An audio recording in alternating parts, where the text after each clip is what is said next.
Captain Vijayakanth அவர்கள் இறந்து போகிறதுக்கு முன்னாடி அவங்க பையன் 2 பேர்த்திட்டையுமே ஒரு சில விஷயங்கள் பேசியிருக்காரு அப்படின்னும் சத்தியம் ஒன்று வாங்கியிருக்காரு அப்படிங்கிற மாதிரியான தகவல் இப்போ கிடச்சிருக்கு.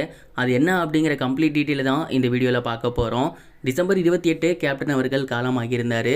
அவரோட இறப்புக்கு பின்னர் அவரை பற்றி ஏராளமான செய்திகள் தொடர்ந்து வந்த வண்ணம் இருக்குது. அண்ட் இன்னும் அவரை பற்றி தெரியாத நிறைய விஷயங்கள் தெரிஞ்சு வந்துக்கிட்டு இருக்கோம்.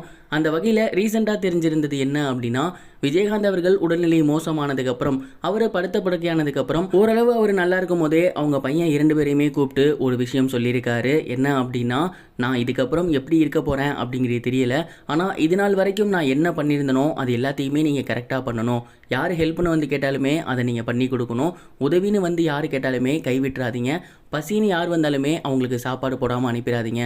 நம்ம ஆஃபீஸில் எப்பவும் அடுப்பு எரிஞ்சிக்கிட்டே இருக்கும், அதை நீங்கள் தான் பார்த்துக்கணும். பெரிய பையன்கிட்ட என்ன சொன்னார் அப்படின்னா, அம்மா கூடவே பக்கபலமாக இருக்கணும், கட்சியை சரியாக வழி நடத்தணும், நீங்கள் தான் எல்லாரையுமே கரெக்டாக இருக்கணும், எப்பயுமே நேர்மையாக இருக்கணும் அப்படின்னு சொல்லியிருக்காரு.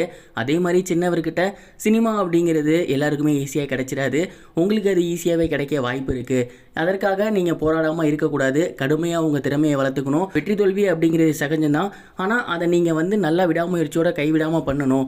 இது ரெண்டையுமே நீங்கள் பண்ணுவீங்கன்னு நம்புகிறேன், எனக்கு சத்தியம் பண்ணி கொடுங்க அப்படின்னு இது நாள் வரைக்கும் அவர் என்ன பண்ணிக்கிட்டு இருந்தாரோ அதை இதுக்கப்புறம் அவங்க பையன் 2 பேரும் பண்ணணும் அப்படின்னு சத்தியம் வாங்கியிருக்கதா தகவல் தெரிய வந்திருக்கு.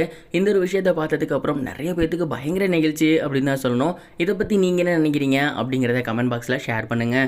இது ஒரு புறம் இருக்க, ஆக்டர் விஷால் ரீசெண்டாக கேப்டன் அவர்களோட நினைவிடத்துக்கு சென்றிருந்தார். அங்கே எல்லோருக்குமே உணவு வழங்கியிருந்தார். மேலும் கேப்டனை பற்றி என்ன சொன்னார்னா, எல்லாரையும் இறந்து போனதுக்கு அப்புறம் தான் நம்ம சாமிம்போம், ஆனால் கேப்டன் உயிரோடு இருக்கும் போதே எல்லாரும் சாமின்னாங்க. அந்தளவுக்கு ஒரு மிக நல்ல மனிதர். அவர் இப்போ இல்லாதது ரொம்பவே வருத்தமாக இருக்குது, அவரை கண்டிப்பாக நாங்கள் மிஸ் பண்ணுறோம் அப்படின்னு ரொம்பவே எமோஷ்னலாக ஷேர் பண்ணியிருந்தாரு. இது வரைக்கும் கனெக்டிங் டிவிக்கு சப்ஸ்கிரைப் பண்ணனா மறக்காமல் சப்ஸ்கிரைப் பண்ணிக்கங்க. உடனடி அப்டேட்ஸ் பெறுவதற்கு நோட்டிஃபிகேஷன் பெல்லையும் கிளிக் பண்ணிக்கங்க.